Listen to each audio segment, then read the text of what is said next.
come to see us when you ready to make that content. Let's go. COC, yeah, in the mastermind click. Got the vibes that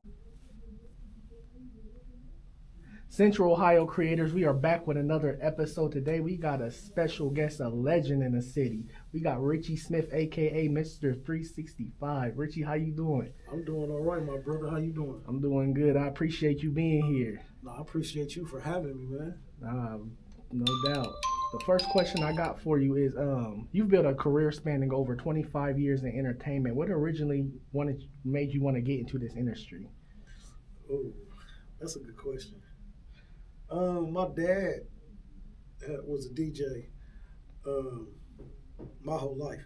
Basically, when my dad was in high school and college and stuff like that, he was a DJ. He DJed till the day he passed away last July. You know what I'm saying? Yeah, but he taught me how to mix my first records at the age of 6. So it was like I can remember it vividly. He was in the shower or something, or he was doing something, and he told me run downstairs and blend. You know how you blend the records? Yeah. You know what I'm saying? Back then, the mixers they ain't have all the turntables they got right now. So they got the turntables, but they ain't had the technology. So my dad was like, go down there and just blend it in like you see them do. And I went down there and I did it the first time. Was successful, and I was like 6 years old. After that, it was like, ooh, I knew how to play with the equipment and start doing it on my own. So that's what kind of got me interested in pursuing music and entertainment. Of course, in elementary school and stuff like that, playing with instruments, singing choirs, and stuff like that. Church always wants you to sing, but that's when I took an interest in it, like 6. Okay. Who were some of the artists that you was influenced by back then? The person that made me, I'm gonna tell you the 3 people that made me really take it serious. Because me and my cousins, back in the day, and this is gonna tell my age, man, but back in the day they used to have this group called Another Bad Creation, ABC, and they were produced by Ronnie Bivens from New Edition, Bell Biv DeVoe. That's kind of what Crisscross came right after that. So it was like we used to make like parody videos of their videos. You know what I'm saying? Their songs. Cause we as kids, we used to grab the camcorder out, do the same exact. Somebody sitting on the rim, we be doing it like that. Or show the little girls in the neighborhood, yo, we on VHS doing the video. We used to do it like that. Then Snoop Dogg came out. And once Snoop Dogg came out, I felt like I could do this. Yeah. I was like, he made it so cool. I'm talking about when he first came out. Like who he is right now is just the evolution of how he first stepped on the scene. He was so cool. It was like, dang. And that's what made me be like, okay, I want to rap. So Snoop, and then, one of my childhood friends, I always tell people this, man. I grew up with Busy Bone, so we see him on jukebox just pop up on the screen, like. And it was like not too far from that Snoop. Couple years later, it was like Snoop came on the scene. It was like 3-4 years later, Bone and them came on the scene. Or it might not even been that long, but I'm just in my head. This is how it looked. I mean, so and that's what gave me like, all right, I know somebody that's doing this. Like, so that's what kind of sparked me to just be like, all right. Ever since then, I've been taking it serious. And I was young. I was doing talent. We was doing talent shows in like 7th or 8th grade at the fairgrounds and all of that stuff in Ohio, in Columbus, when it was like starting out. You know what I'm saying? Wow. How did attending Ohio Media School help your foundation? It expanded my foundation. Okay. I was already 20-something years in the game before I went to Ohio Media School. I went to Ohio Media School for myself. Okay. One of my aunts, rest in peace to Aunt Jean's, my daughter's aunt actually, but our birthdays are 3 days apart. We just had a real good relationship. And she, when you got relationships with older people like in their 70s and 80s, they kind of give you different wisdom and give you kind of different ways to look at life. So she always told me, like, Richie, I said something about going to the Ohio Media School before she had passed. And she was like, you should do it. And after she passed, I was like, she told me to do it. Yeah. But I had already been in Atlanta, and I've managed multiple celebrities. I have clients that people know, well-known, multi-platinum artists that people know. So my connections in the industry were already there. So I felt like me going to the Ohio Media School would solidify what I did as a person to me. Like if I go get this uh, uh, diploma in my name for what I actually been doing for the last 20 years of my life, it makes sense to me. And then my kids can look at it like my dad did this. He also got a degree. Like I talked to a young lady today, and she's like, "Oh, I see you got a degree in radio, television and broadcasting." Like, yeah. So, I kind of did it for myself, and it just solidifies who I am as a person in all my work. Right. You know what I'm saying? So I got the degree, and I can applaud myself and say I'm probably still the only person that's ever went to Ohio Media School or the media school in general, Cleveland, Cincinnati. I was hired into the career services position directly out of school. Wow. So you usually have to go through being a teacher's assistant and all that good stuff to work through the channels. I walked into a salary job in the office a week and a half after I graduated. Wow, that's a blessing. So yeah, I'm in the history books a little bit. Now you are you're also known as Mr. 365. What does that represent to you? I'm Mr. Everyday, bro. Don't nobody go harder than me at what I do. Actually, I got a lot of stories, and I'm glad you asking me these questions. It's kind of dope, you know what I'm saying, because I don't really get to express these things. So I can't wait to see how you put this together. But another one of my friends, man, rest in peace to HB, Brent Hartley, man, one of my buddies, man, dear to my heart. He passed away some years back, man, and he used to, I used to play my songs, man, for how you record music and just your product, anything, and you with your friends and you just playing the newest songs you made. And I got this thing when I rap, I say certain things, and like I say them like, how any rapper like Jeezy with the or like I say certain things in my lyrics and I like repeat them even in later songs, even if it's not a lyric. I say that one thing. Like I got this new thing I say called "Swear to God," but I just naturally say it, like, and that's kind of been my thing, and that's the name of my new project. Okay. But to get to the 365 thing, I used to say, I'm Mr. 365, like it was like an alter ego thing. I used to say that in all my songs, and then my dude was like, "Bro, you should just call yourself Mr. 365. You say it in every song," and I did, and I was like, from there on, because my rap name was Young Smith at the time, and so I adapted. It was Young Smith, aka Mr. 365, and then because I got the Young Smith tattoos actually on my arms, and I did that for a reason. I started calling myself Young because before that I had a lot of rap names: Richie Smith the Assassin, Smith the Assassin. Like when I on my way up to where I got to where I was, but once I started shortening the name.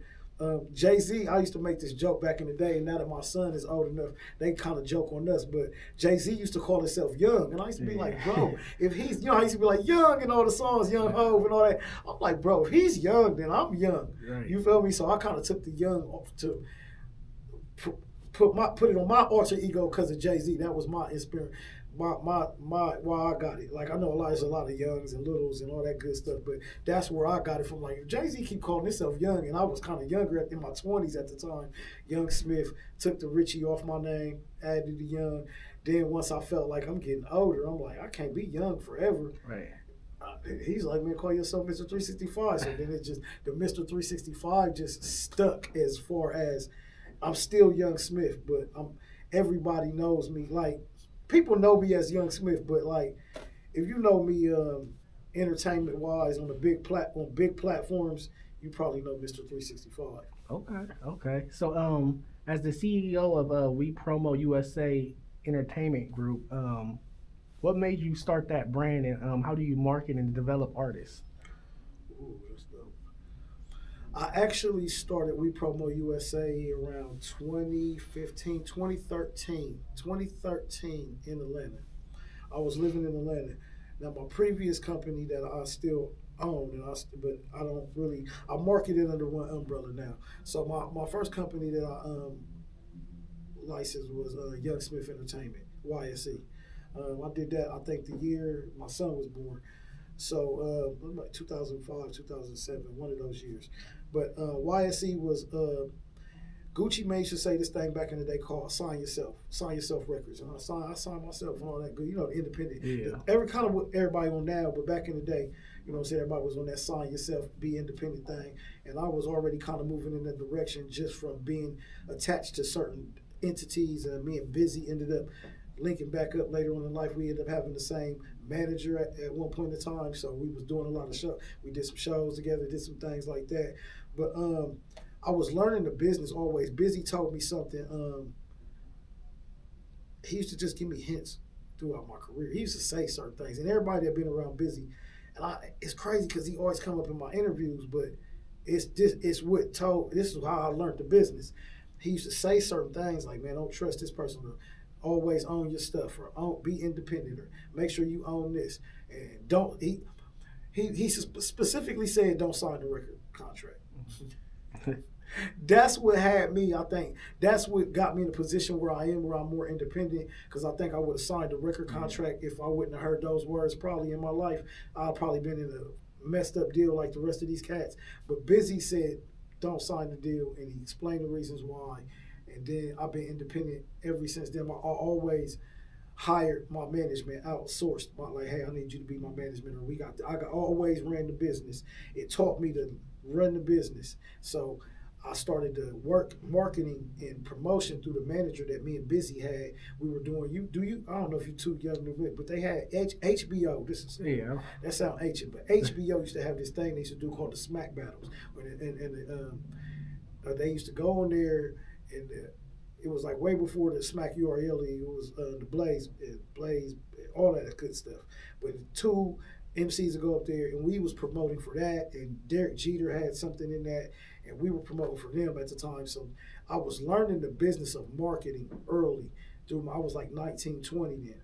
So it taught me, I was in the business, but I was in the business working instead of being the artist.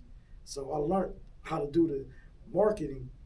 And then I was like, but I always did parties and stuff as a kid and stuff. So I learned like, oh, this is what I need to focus on. Branding, marketing, businesses, and different things. Then I could just rap. I do that naturally and market myself. Once I started to see I could do this myself, other artists wanted the same marketing that I had, and I had already signed myself to my own company. And other people was like, so what I started doing was signing people to marketing deals. It used to look like they were signed to me as an artist. Okay. But I really never had artists signed to me. They were signed to marketing and promotion deals. Okay. So they had the free will to somebody to be like, oh, yeah, I want to sign you. They could always do that. I'm just doing the marketing. Wow. But we marketed it like they were a part of kind of like Jermaine Dupri did So Def. Like Bow Wow was never signed to him. Jack, all these groups, like they were never signed. Like they represented So Def, but they weren't signed directly to him. They were doing business another way. So that's kind of, I learned a lot of mottos, Master P, Russell Simmons, that showed me how to kind of maneuver through the business. And I said, I want to always own my stuff. And then, like, if you want to come in and say, hey, Rich, I want to do something with Central Ohio Creators, with Us Ohio Studios or whatever, I own everything. Me and my business partner, we own it. So we don't have to go through nobody. We can just do it. Right. So I always thought like that. So that's to sum it up. That's I know I'm long-winded, but that's the answer. I'll be trying to, when you ask these questions, I try to give insight and not just give so a lot of artists and people are so vague and with their answers, and they don't really let you understand what's going on and really how to obtain a lot of easy things that's out here for them. So when people interview me, I'm a little older, so I'm just trying to make it in depth for the ones that's paying attention, that want to, might get their grind on. Right, no doubt. Can you talk about the Us Ohio Boys brand? Yeah, it came about, my business partner called me one day. It was like, I got an idea. He's like, Cameron said something. Oh, yeah. He's like, Cameron said something on It Is What It Is. And Cameron rep Columbus to the fullest. He rep Ohio, but he loved Columbus. He loved all Ohio. I'm gonna just say that, but he loved Columbus. Yeah. So he always repped the Buckeyes, Columbus, and he said something to Mace on the podcast. And Mace said something that he was like, "Yeah, we're gonna let Cam say something. He's from Ohio." K said, because he's from New York, but he was like, they're from the same neighborhood. So he was like, "But Cam's from Ohio," and then Cam just owned it. Cam was like, "Yeah, it's us Ohio boys. I'm an Ohio boy." Like, boom. And my business partner called me, was like, us Ohio boys, bro. He was like, that's it. You know what I'm saying? Yeah. And he called me. Um, I everybody that knows me, all my friends, they know, or my artists that I have managed, um, they know when they call me with the idea, I'm the executionist. It's like I'm final boss, not over them, but like once you bring it to me, we about to green like this, we about to go with it. So he knew I was gonna put it together the right way. We got the logo done up. We start running with the clothing because that's where it started as a clothing brand. Just our logo, and then I was moving back to Ohio from Georgia, and I'm like, bro, I'm about to just make this a whole brand. Like, open up Us Ohio Studios. You know what I'm saying? Yeah. We got Us Ohio Boys, Us Ohio Girls. I got Us Ohio Youth. You know what I'm saying? So I got a lot of things that's going to come in fruition. That I don't put everything out there at once, but since you here asking, yeah, all of these things are in the works, and Us Ohio Youth, that's like my nonprofit that I'm working on, that's getting ready to come in for the youth. But it's all like a branch, like an idea off of that. That's where it came from, and that's where it's grown to. So yeah, we got the studios right now. We do multimedia production, same thing you guys offer, as well as recording. You know what I'm saying? Photo shoots, mic drops, anything of that nature, that you can do. And a lot of other podcasting platforms offer that around the city. And I'm one of the people that will say, visit those platforms too. Visit us all. If you are trying to get your network out there, visit Ohio creators, Central Ohio creators. Get with me, get with Wallaby, get with Stay Little Bit. I mean, it's too many to name. Get with Uncle Joe. It's a lot of people, the bus. Get with a lot of people in the city that's right there next door to you. Right, no doubt. So you've worn many hats: actor, radio host, A&R, talent manager. How do you balance these roles, and which one do you feel is most natural to you? They all are me. Okay. So I can't say one is more than the other. I can tell you that just like any other artist, it started with the music. So I love being on stage, and I love performing my art that I write. I write it in my head. Yeah. So I'm so used to. I come from the day and age of writing songs, but I still, even though I freestyle all of my music now, it's still writing to me because I'm writing it in my head. I'm saying it while I'm doing it, and it's just like instead of putting it on the paper, I'm just putting it in my head and being like, all right, let me go say this. So I'm writing it technically to myself. Because that I still I'm just not using the pen. It's like a blind man when he's blind. Like, hey, I'm writing this, and I know Ray Charles, and you can't tell them that, and they coming out with them hits. So that's how I look. I just interchannel in my head, and I put it out there. But writing melodic songs and singing them and seeing the reaction of different women and even guys reacting to my love songs and my stuff like that. So I would say performing my art is the number one still. Because I've been told my music is timeless, and I can accept that, and I love it. My son actually got me back into doing the music, and a couple of other people, because I wasn't doing music for about 10 years. I was just doing the behind-the-scenes management. But to piggyback off your question, I love managing artists, and I love helping people. Mm-hmm. I love sitting back watching my work and your work together and us grow this. And you come from just the idea and us being like, let's do this, and then watching you grow as that person. So I don't, per se, being in the spotlight isn't my thing, but I love performing, if that makes sense. Now, acting, you can hire me any day. If you got a role for me right now, just text me after this, let me know what you want me to do. Acting skits, I do love being in the camera in front of that. I'm taking acting jobs. Haven't really got into the gay side. That's not really my thing yet. But anything else, I can be a nerd, a square. I could be lame, whatever you want me to be in there. But I'm just not kissing no guy doing none of that stuff. Yeah. Just putting that out there right now. I haven't got to that level of acting yet. I'm not that enthusiastic about acting. Yeah. I love doing it just like everything else. I do it because I can and God willing. You know what I'm saying? Yeah, I understand that for you. And that. So I know you said you have a new project coming out. Is it a mixtape or album? It's an EP, man. It's like an album. It's like a mini album, an EP, man. It's about 8-9 songs, man. It's called Swear to God, and that's TAGAWD, Swear to God. Because my another one of my alter egos is called Brand God. That's like my marketing promotion. Like, cause I wear different hats. Yeah. So when I'm Richie, I'm usually somebody's manager. You know what I'm saying? Richie Smith with Mr. 365. I'm still that as somebody's manager. Mr. 365, I'm usually just rapping. When you say Brand God, that's usually me. We Promo USA, marketing and promoting.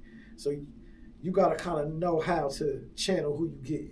So when people see me on Facebook or social media, they just think I'm me. Right. They just think I'm crazy.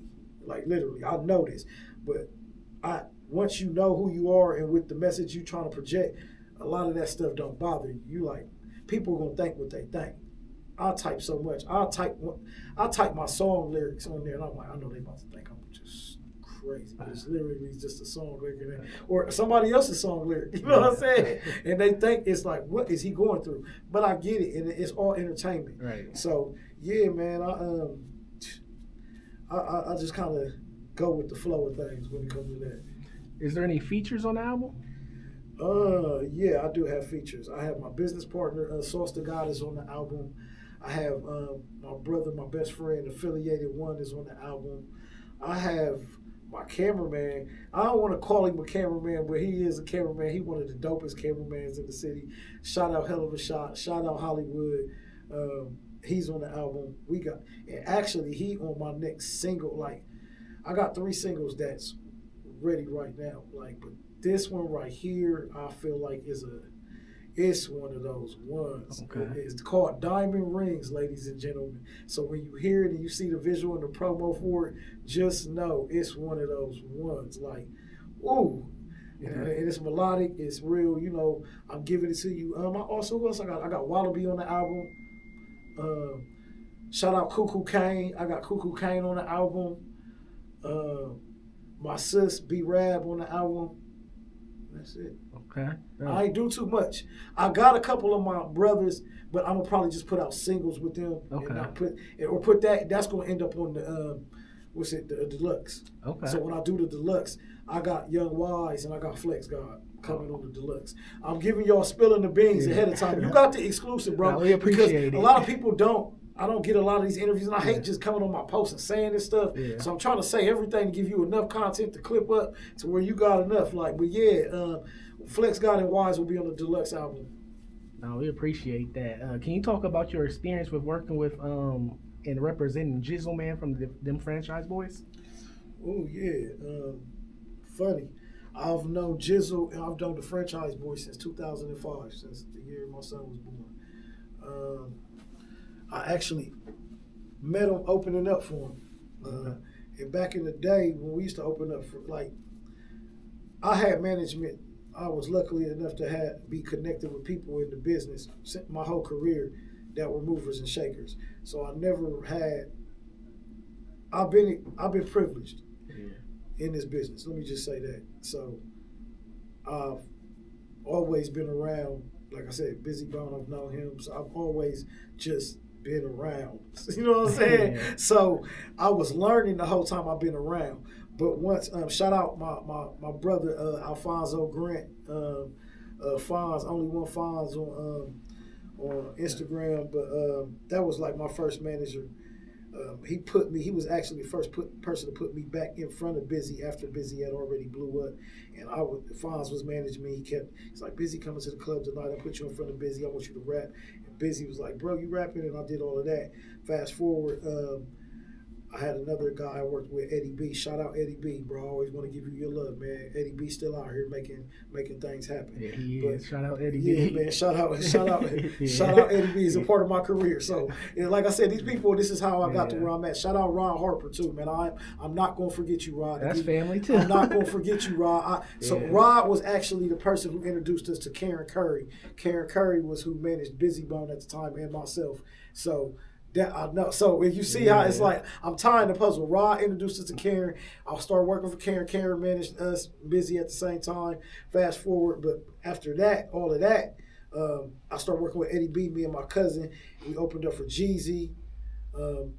Really, this is the height of their career, like the beginning. Like they was just on that movement. Opened up for Jeezy, opened up for Franchise Boys 2 times.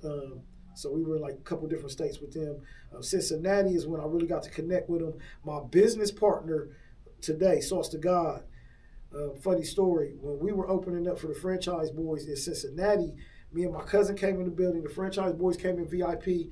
My business partner in his group, Push Up Boys, was with the Franchise Boys at the time. They had ended up signed, and my business partner in them, we didn't know, but we were opening up. So fast forward, we wasn't business partner at the time, but fast forward later, now we business partners.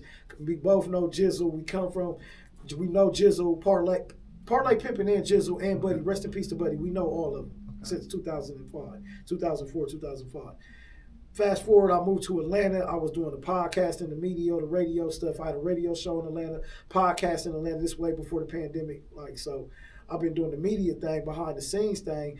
Jizzle called me. We called each other. We was just wrapping up, laughing about the old times. Like, remember we used to run into 2005. What's going on now? We'll link back up. And brought him on my podcast.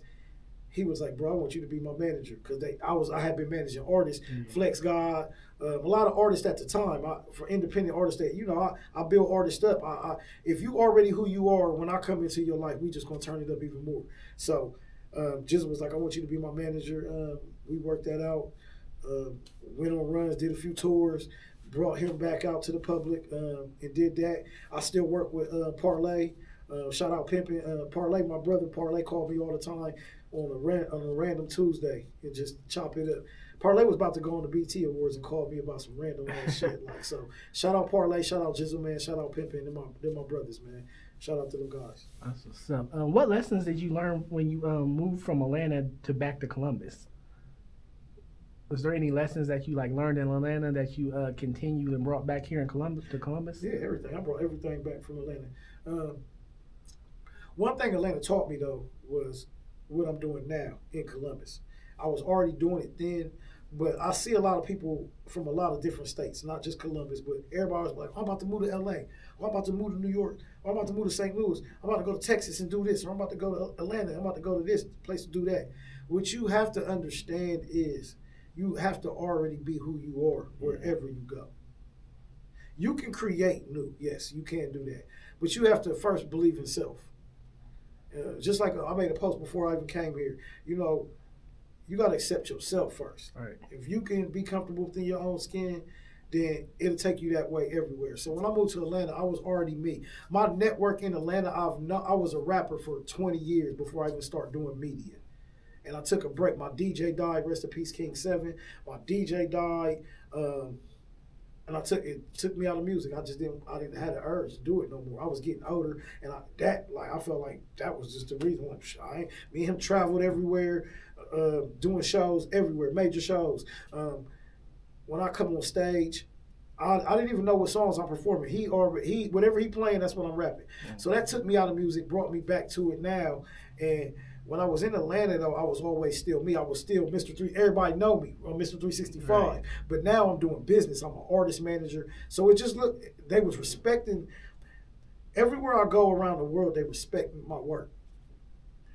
I learned in Columbus, in Ohio, period, like your work ain't going to be respected by the masses, no matter who you are. Right. LeBron James ain't respected. This is my favorite slogan. I say this everywhere. If they don't respect LeBron, how they gonna respect me? More. I'm not saying nobody gonna respect me. Yeah. But he's King James. Right. He achieved the unthinkable. Yeah. Bow Wow, Busy Bone, Rascal Flatts. Yeah. I can go on. MGK. We got people. Steve Harvey's, Dave Chappelle's. Right. You want me to keep going, Ohio? No, I know. So if they don't respect those people, yeah, that's already where I'm trying to even get in past, they're not going to respect me. Not like that, but they're not going to worship you is what I'm saying. Yeah. So once you get that mind out of your mind frame, you can elevate and keep growing and keep showing them who you are and why you are who you are, because you're not looking at no applause. You're looking at it just because when you go out of town, they're going to be like, oh, Central Ohio creators, yeah, I love your content. Bro, I've been wanting to work with you. They're going to be like, bro, you know what I'm saying? And But you have people in your city, in your cut. You have people that do that. Yeah. So what I learned is those are the people that you got to do it for. You ain't doing it for the. I put my content out. You just seeing it. Yeah. You ain't gotta love it, but the people who love it, they love it, and that's what I learned by being in Atlanta because they love you out of town. When I go to Charlotte, when I go to Virginia, when I go to New York, when I go to all these places, they love me. But when I'm in Columbus, the people that love me love me. Everybody else is just what it is. So I learned that when in Atlanta, like, cause I haven't paid to get in the club. I don't security. I get in the back door. That's just with that celebrity management stuff. So I'm kind of like learning how to, all of that humbles you. When you come back home and they're like $10 at the door. Yeah.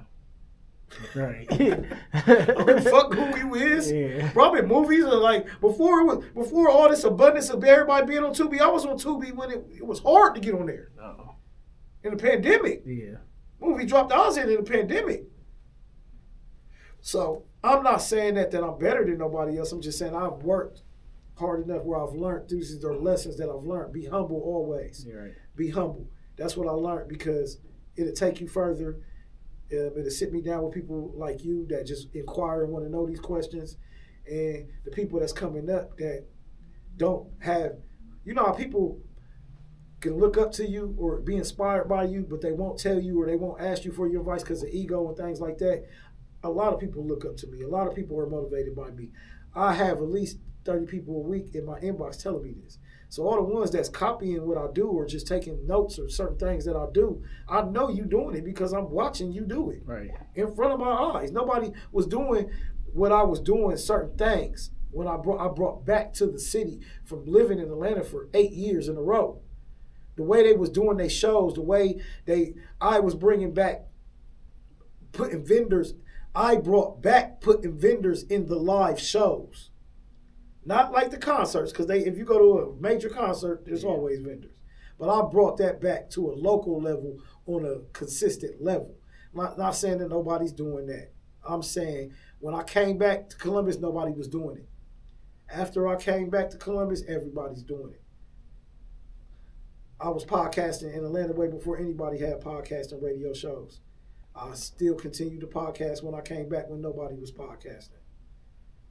When you go to studios in Columbus or certain other places, you sign the studio walls and stuff. Yeah. That's always been a thing in America. Yeah. In Atlanta, they do that everywhere.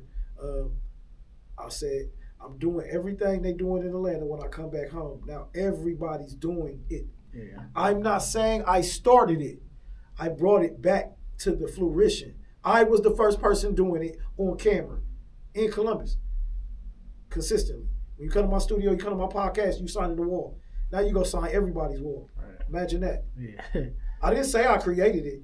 I said I brought it to the forefront back because this is what they was doing where I lived at. Yeah. And nobody was doing these things I was doing. I said, when I come home, I linked with certain promoters. I said, this is the way we going to do the shows. They was like, bet. And they can vouch for this.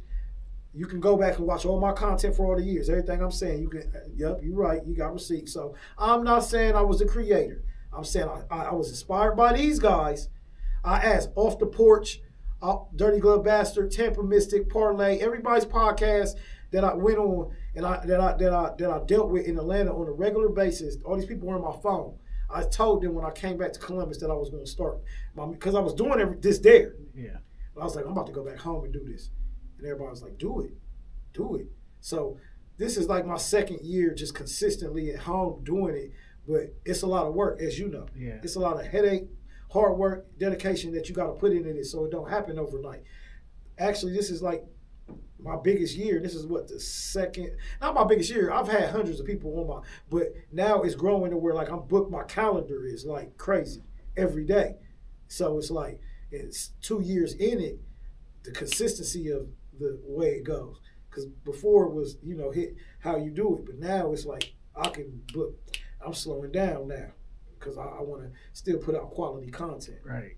Yeah, so that's what I learned. I know, like I said, I'm long-winded, No, you good. but to bring it back, that's what I learned. To have that same drive, because you will have like, I'm gonna go to Atlanta and be great. Or I'm gonna go to LA and be great. You gotta have that same drive at home or wherever you're at. Because one thing I will say to your audience is, if you don't have home, it really don't matter. Because you look at all the artists in the world that are big artists from this place, but they don't have no connection to the place. They just from there. Yeah. But the artists that got connection to their hometowns and they blow up, you see how that is? Yeah. So that's what I'm saying. So I'm connected grassroots, ground zero from here. Like, I was able to go out of town and still be who I was out of town because people knew my work before I even came out of town. Most people try to go create a new identity.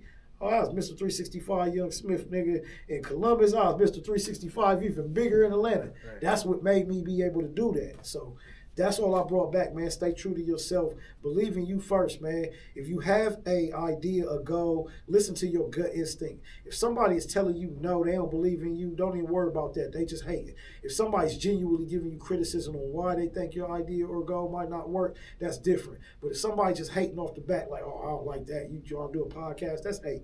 But you got to know the difference. And a lot of people don't know the difference between constructive criticism and hate. Right. But know the difference. No doubt. Now, when it comes to Columbus's hip hop scene, do you believe that the city supports each other? Yeah, I do. I didn't used to think so. As an artist, I didn't. But as I grew as a business, and you gotta put on a scale of what you just support. Right. You feel me? People like your posts all the time. Yeah. I mean, I'm a person who posts all the time, as you see. You post, you got content, you post. So, if you just like my last 3 posts, can I get mad at you that you didn't like 5 more? Or I said I got an album coming out, and you maybe didn't like that one. Like, but artists and people and content and just people expect you to like every post. Yeah. So, and that's what I think. That's why I'm glad you asked that question, because everybody's not going to see everything when you post it. The way the algorithm works, I had to learn all of that by being a business and how much I post, because that's where that marketing on social media comes in, where they want you to pay for the promotion. And that stuff is real and it works if you're paying for that from that social media site. Now, if you're going through these other platforms that's, I can boost your followers and all that, no. If you go to the platform, TikTok, YouTube, Facebook, and they're offering promotion, yes, you buy into that promotion because it puts you in front of different people. But artists, as far as supporting, man, it's a lot of hip-hop shows around. It's a lot of people that throw events. These events are always supported by artists. What I will tell artists is it takes a different artist to break into the system that everybody's trying to break into. I'm trying to say these things respectfully. Yeah, because I know a lot of people sensitive about a lot of people sensitive, and a lot of people, like, that's why I like coming on podcasts and talking, because I'm gonna make my post might say something different, like, man, that trash ass music y'all putting out. That's what I'll say. Yeah. But in layman's terms, bro, I tell everybody that come in, even in my studio, all we can do as artists is put it out there for the people. Yeah. And they gonna judge it, right? Right. So if you hot, bro. Yeah. You don't even gotta buy no followers. You don't have to buy no views. If you that hot, it's gonna blow up. There ain't no ifs, ands, or buts about it. It might take a couple months or a little bit longer for people to get into it, but once the people see it,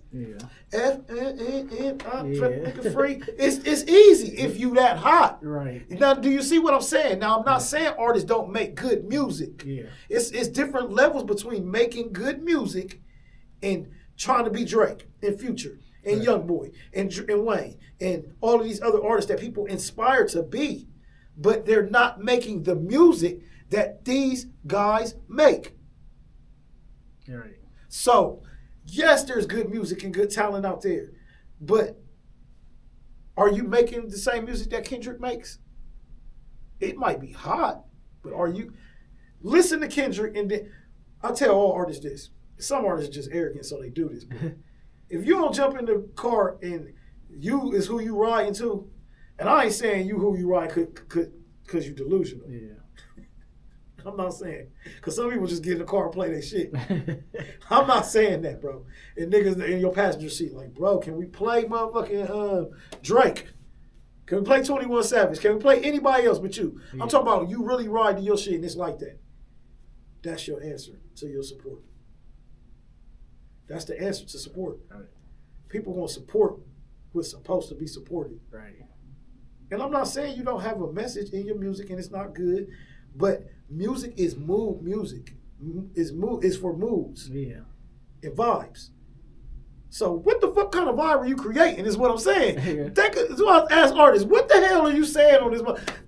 Bro, you got to be relatable. Yeah. I'm relatable to the people. So my music, somebody just told me this. I posted the thing, a voice note where the nigga said, bro, your music is timeless. That's what he told me. I ain't saying this is what the people's telling me. Yeah. So I'll repeat what people tell me. And other people, artists and shit, look at it like I'm arrogant.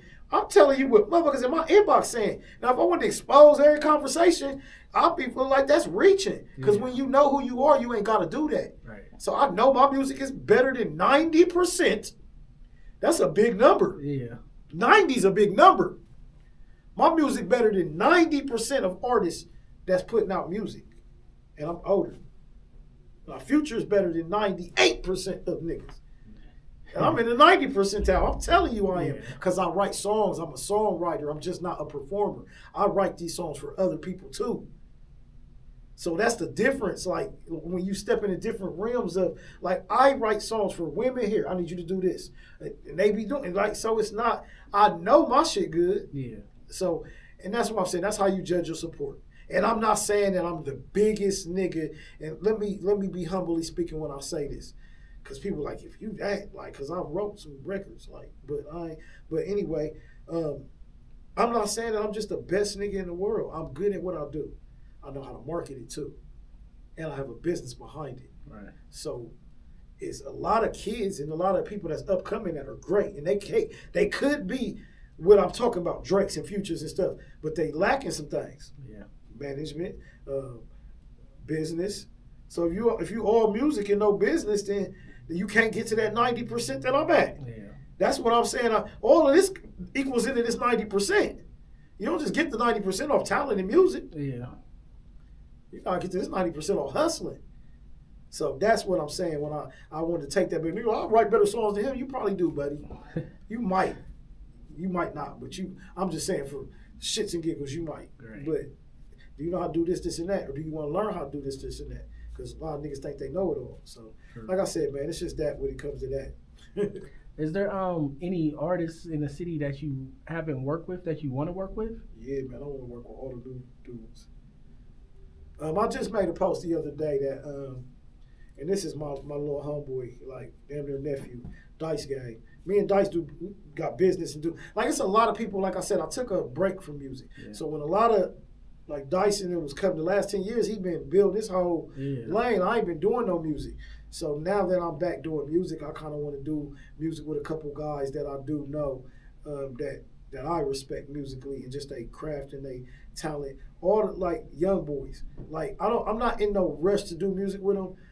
I'm saying after I put this project out and go on my little run, and I feel like Columbus as a whole is emerging to the same level, then I want to start doing music, like with the bigger names. Like, I don't feel like it's, because I got songs with everybody. I'm one of the first people, if I give you a history lesson, I'm probably the only person in Columbus, Ohio.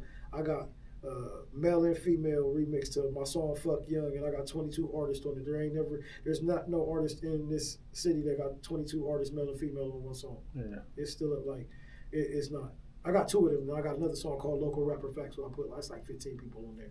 But I got history in this city. So I've worked with like the last 15 years of people that have been in this music business around the city and beyond. So I haven't worked with the newer ones that's been in here the last years that's kicking up. Like, you know, I respect them all. 40s, Crash, Sleepies, it's a lot. It's too many to name, but I like all of the new generation. Like I said, I'm not in the eager. Like I said, I'm older, and I don't say that older shit to say it. I like to say it to stand on it. Like, I know my lane. I know when business comes, then yes, that's what I'm saying. So I'm at a level of my career, just like they at a level of their career right now, where it don't make sense. Yeah. But once Columbus as a whole is, then that makes sense for us as like Atlanta. It makes sense. Like we just running around doing songs with each other that ain't making no money, then it don't make no sense. But as Columbus continues to grow, I plan on having songs with everybody that's emerging. You know what I'm saying? But I do features. If anybody want to reach out to me, it ain't free, but I do features, and you gonna have one if you tap in with me. Probably one of your best songs ever. Okay. Now before we get out of here, I gotta ask you this. Do you have a message for the Columbus youth? Yeah. Follow your dreams. Do you. Don't take no for an answer. You got to work towards what you want. Believe in yourself first. I know it's hard because a lot of peer pressure is out there, like with the social media, with your friends and things of that nature. But if you believe you got a good idea, if you believe what you got going on is a good thing, then believe in it and trust in it. You might fail a couple times, bumping your head to make $1 million, but once you get that million, it might be all worth it. So I just tell them, believe in you first, man, and don't take no for an answer. Oh, I appreciate that. Can you shout out your socials? Any shows coming up? Your album, everything? Yeah, my album's coming out April 30th. That's my sister and my cousin's birthday. Everybody that know me, that be following my career, I usually drop all my albums on special days, either my birthday or my sister's birthday. I usually drop on her birthday. So it's another classic. I'm dropping Swear to God on April 30th, 2026. It got some heavy singles on there. We already went over the features. That's coming out. You can tap into me on all social media. I got too many to name, so I'm just going to say follow me at Us Ohio Studios on Instagram. That's my business page. My personal page is at Mr365 _2x, but it means 2 times. I was 2 times before finesse, all of that other stuff. That's what the 2x means. It means 2 times, but I don't feel the need to explain that. I got that from Gucci. I told you I'm a thief. I'm a thief in the night. I take a little something from everybody. Oh, you think, all right. He used to say Gucci 2 times. I was like, yeah, all right, Mr. 365 2 times. So that's my shit. I've been had that for years. That was my first Twitter handle, all of that. So, but yeah, that's where you find me at. Richie Smith on Facebook. YouTube. Subscribe to my content on YouTube at Us Ohio Media on YouTube. Please like, comment, and prescribe. That's my new shit. Because my dude, hey, shout out Gangland Neeb on YouTube. He always say, like, comment, and describe. Hey, don't troll me. Hey, like, comment, and prescribe. This is the prescription. Okay. You know what I'm saying? You getting your dose when you come to me. So, yeah, get my YouTube channel at Us Ohio Media. That's really it on all of that, man. Okay. Mr. Richie Smith, Mr. 365, I appreciate you for being here with me today. Thank you. Central Ohio Creators, we just finished another dope episode. I can't wait for this one to come out. Central Ohio Creators, we is out.